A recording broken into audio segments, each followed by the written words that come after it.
पे, उस वस्तु पे, उस इंसान पे लगा दूं जो चला गया, या मैं अपना बचा हुआ समय उस चीज पे लगाऊं जो मेरे सामने बचा हुआ है। What is left? जो निकल गया उसके ऊपर मैं और समय क्यों बर्बाद करूं? उसको मेरा जितना भी बुरा करना था वो कर चुका है, अब उसके ऊपर मैं और समय देके उसका और फायदा और अपना और नुकसान क्यों करूं भाई? कई बार जब चीजें चली जाती हैं तो उनको जाने देना चाहिए भाई। लेट्स मूव ऑन, आगे बढ़ते हैं।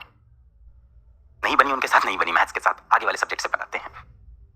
कोई इंसान, कोई व्यक्ति, कोई इंपॉर्टेंट टॉपिक, कोई इंपॉर्टेंट लाइफ का इवेंट हो गया जो हमारे लिए बुरा था, अब उसके बारे में सोच सोचकर आगे की बची हुई जिंदगी थोड़ी खराब करनी है। यही तो मैं बोल सकता हूँ ना, यहाँ से मूव ऑन करना पड़ेगा हमें। कई बार जीवन में लेट गो करना बहुत इंपॉर्टेंट होता है, और ये चीज आपको सीखनी होगी। मास्टर तुमको ये भी सिखाएगा। लाइफ में हम जो लाइफ में चाहें वो हमें मिल जाए, ऐसी भी आसान जिंदगी नहीं है भाई, थोड़ी तो कठोर है। This is what life teaches you. Life is unpredictable. तो कई बार जीवन में लेट गो करना भी सीखना हो।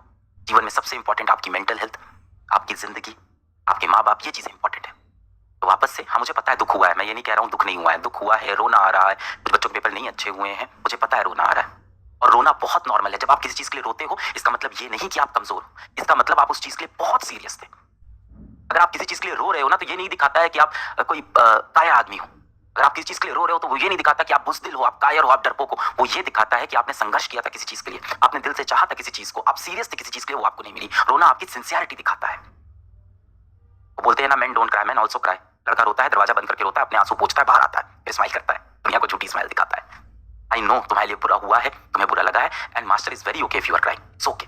पर यार रो के वापस उठना पड़ेगा। वो जो आंसू गिर रहा है वो मुंह में जाएगा, नमकीन सा लगेगा, उसको जो टेस्ट है, उस टेस्ट से आगे बढ़ना पड़ेगा, उससे आगे बढ़ना।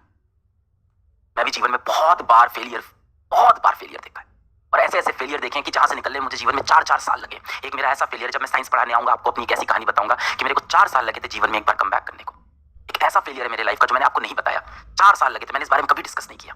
4 साल लग गए थे, और मैं आज भी बोलता हूँ मैंने वहां पे गलती की थी, मुझसे भी कुछ गलतियां हुई थी। मैथ्स का पेपर टफ आया, बिल्कुल ये गलत हुआ। हो सकता हो हमसे भी कहीं कुछ रह गया हो, शायद उससे अच्छे क्वेश्चन हम नहीं कर पाए हो, शायद उस टाइम दिमाग नहीं चला हो, कुछ तो रह गया होगा ना। वो क्या बोलते हैं सर, जो जिस कहानी को कोई अंजाम ना मिले उसे एक अफसाना बनाकर खूबसूरत मोड़ देकर छोड़, क्या है वो, क्या है लाइन है, बड़ी अच्छी है। कुछ ऐसा है कि जिस कहानी का एक अच्छा सा अंत ना हो, मैं एग्जैक्ट वर्ड, जिस कहानी का अच्छा अंत ना हो उसे एक खूबसूरत मोड़ देकर छोड़ देना चाहिए। तो अब खूबसूरत मोड़ इंग्लिश का है।